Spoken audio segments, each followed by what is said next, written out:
Eric Stranger, and welcome to the People's Podcast. My name is Titus Willis.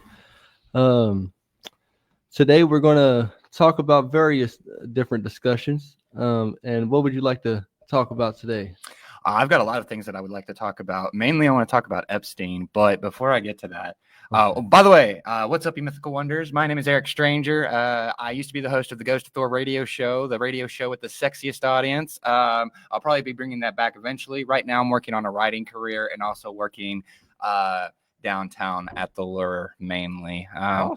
But yeah, no, I wanted to talk about Epstein because I think that it's a really big deal. But before I do that, I actually want to talk about some local issues that I personally have with some stuff going on. Yeah. This town has a really bad problem of people criticizing people who are doing things when they're not doing things themselves. And so this is just my personal opinion. I don't know what your opinion is or anything like that. But what I have noticed is I've had multiple people come up and tell me that they have been told by other people that they don't support me or the things that I do with the arts or the local community or anything because I use AI artwork to promote my things. And okay, so I have mixed. No, I don't have mixed feelings about it. Like I don't really think that it is.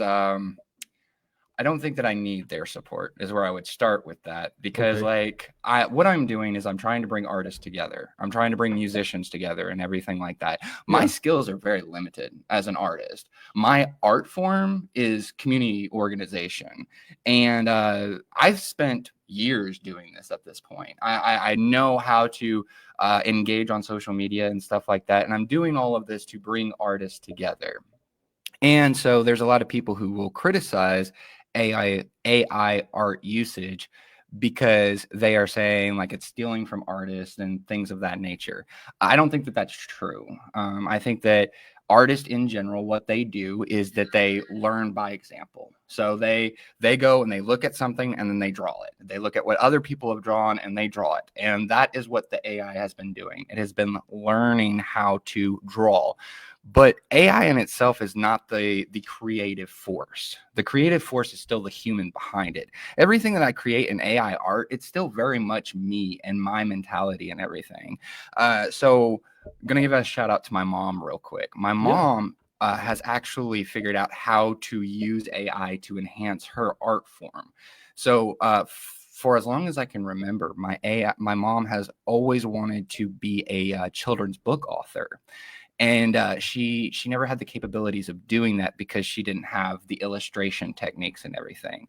Well, now with AI technology, she goes in there and spends days at a time working on one illustration. Like people think that AI art is very, very simple. It's a tool and it's a process. I spend just as much time working on AI art as I did when I used Canva or when I was collecting clip art images or things of that nature. The process is very similar and the time frame is that you spend on it is very similar.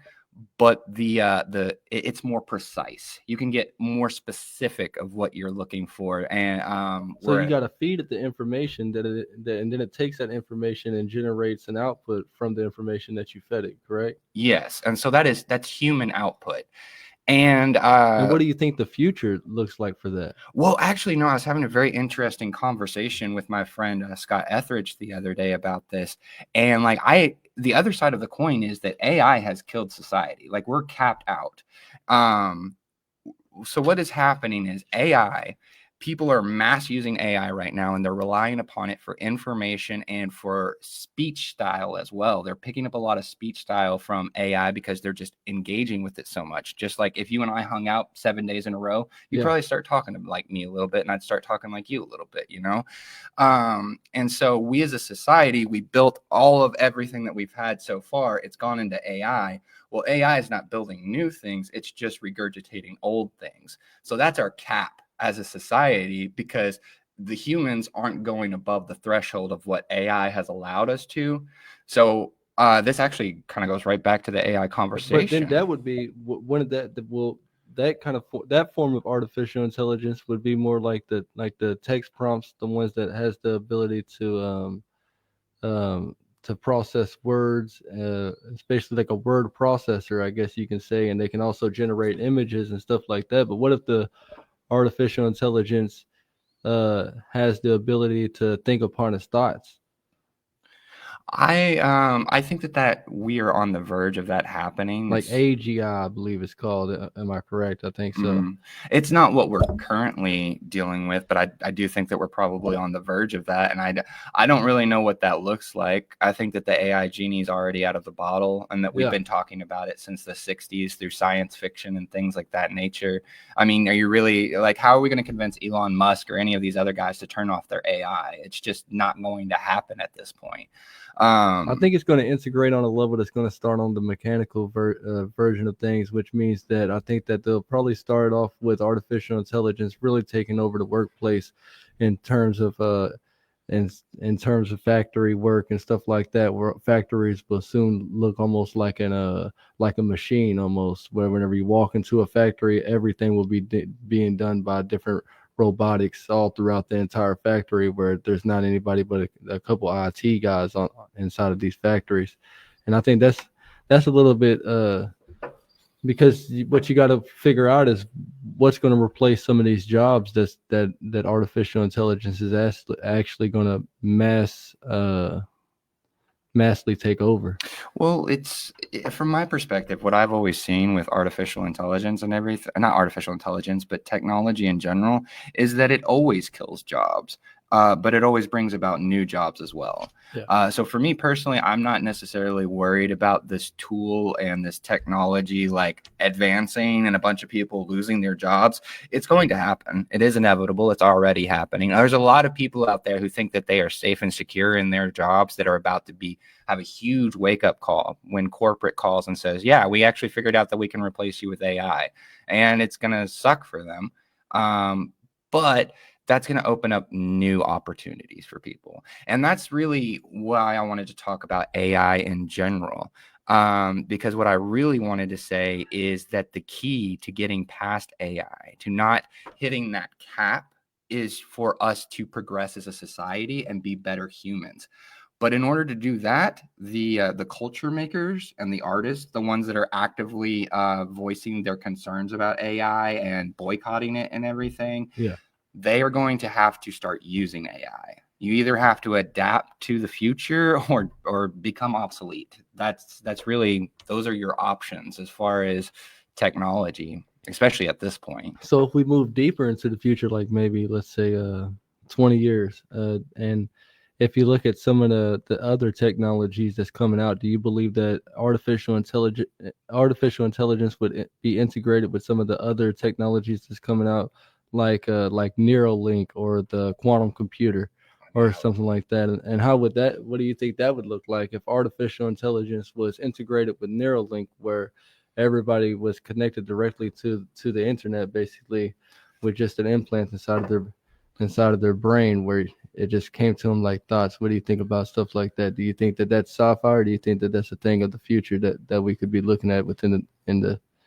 near future? Well, I definitely think that it is something that is possible and plausible. I mean, that's literally what Elon Musk is trying to do. And I think the term for what you're talking about is transhumanism, where we take ourselves from normal biological humans and we become a mixture of machine and human. And me personally, I think that there's going to be a lot of benefits to it. I think that there's going to be a lot of destruction that comes from it. I mean, that's the nature of everything.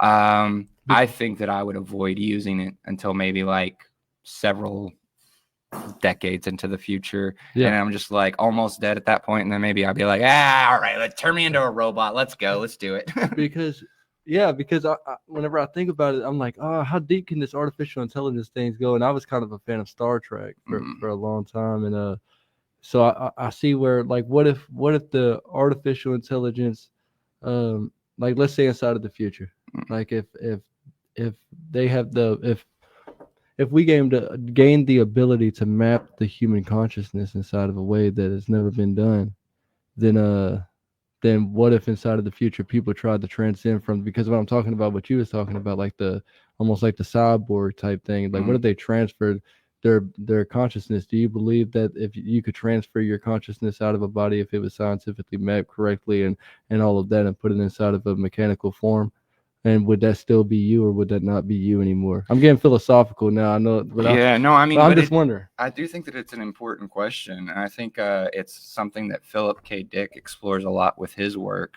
And personally, I don't think that is that I don't think that entity is any longer human.